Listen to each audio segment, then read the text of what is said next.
بسم اللہ الرحمن الرحیم۔ حضرت حارث بن حسان رضی اللہ تعالیٰ عنہ کی ایمان افروز اور متاثر کن داستان۔ حضرت حارث بن حسان عرب کے ایک معزز قبیلے کے فرد تھے جو اپنے علم و بہادری اور حکمت کے لیے مشہور تھے۔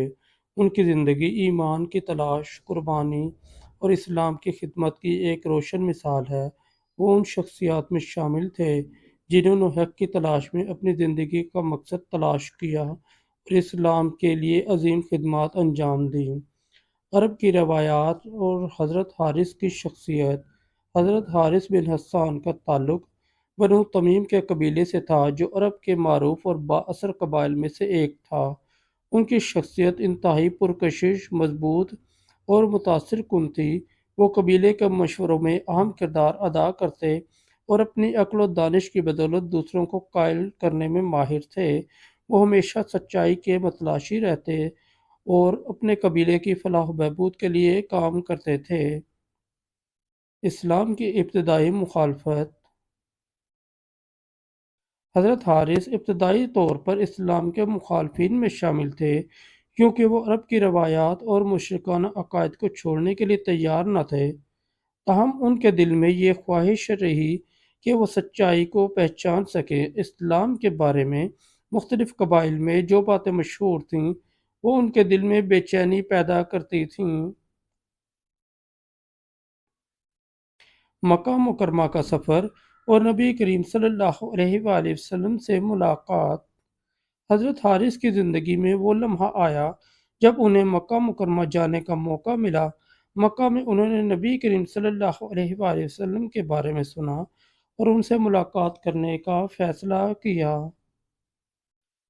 جب وہ رسول اللہ صلی اللہ علیہ وآلہ وسلم کے سامنے پہنچے تو آپ صلی اللہ علیہ وآلہ وسلم کی شائستگی، اخلاق اور الفاظ کی سچائی نے ان کے دل کو جیت لیا۔ آپ صلی اللہ علیہ وآلہ وسلم نے انہیں قرآن کی چند آیات سنائیں جن کا مفہوم تھا: اے لوگو، تمہارے رب کی طرف سے حق آ چکا ہے، لہذا اس کی پیروی کرو۔ یہ الفاظ سن کر حضرت حارث کے دل کی دنیا بدل گئی اور انہوں نے فوراً اسلام قبول کر لیا۔ اسلام قبول کرنے کے بعد کی جدوجہد۔ اسلام قبول کرنے کے بعد حضرت حارث نے اپنی زندگی اسلام کی خدمت کے لیے وقف کر دی۔ وہ اپنے قبیلے کے لوگوں کو اسلام کا پیغام پہنچاتے اور انہیں اللہ کی وحدانیت کی طرف بلاتے۔ ابتدا میں انہیں شدید مخالفت کا سامنا کرنا پڑا لیکن ان کا ایمان مضبوط رہا۔ مدینہ ہجرت اور نبی کریم صلی اللہ علیہ وآلہ وسلم کے ساتھ قربت۔ حضرت حارث نے مدینہ کی طرف ہجرت کی اور وہاں نبی کریم صلی اللہ علیہ وآلہ وسلم کے قریبی ساتھی بن گئے۔ وہ اکثر غزوات میں شریک ہوتے اور نبی کریم صلی اللہ علیہ وآلہ وسلم کی ہدایات پر عمل کرتے تھے۔ ان کی وفاداری اور بہادری کو نبی کریم صلی اللہ علیہ وآلہ وسلم بھی سراہتے تھے۔ غزوات میں بہادری۔ حضرت حارث بن حسان نے کئی اہم غزوات میں شرکت کی جن میں غزوہ خندق، غزوہ خیبر شامل ہیں۔ غزوہ خندق۔ مدینہ پر کفار کے حملے کے دوران حضرت حارث نے بے مثال بہادری دکھائی۔ وہ خندق کی حفاظت کرتے ہوئے دشمن کے کئی حملے ناکام بناتے رہے۔ غزوہ خیبر۔ اس غزوہ میں حضرت حارث نے اپنی شجاعت کا مظاہرہ کرتے ہوئے کئی قلعے فتح کرنے میں اہم کردار ادا کیا۔ ان کی حکمت عملی اور جنگی مہارت نے مسلمانوں کو بڑی کامیابی دلائی۔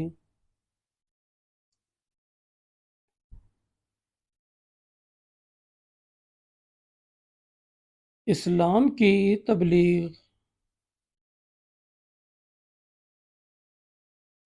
حضرت حارث بن حسان صرف میدان جنگ کے ہیرو نہیں تھے بلکہ ایک بہترین مبلغ بھی تھے۔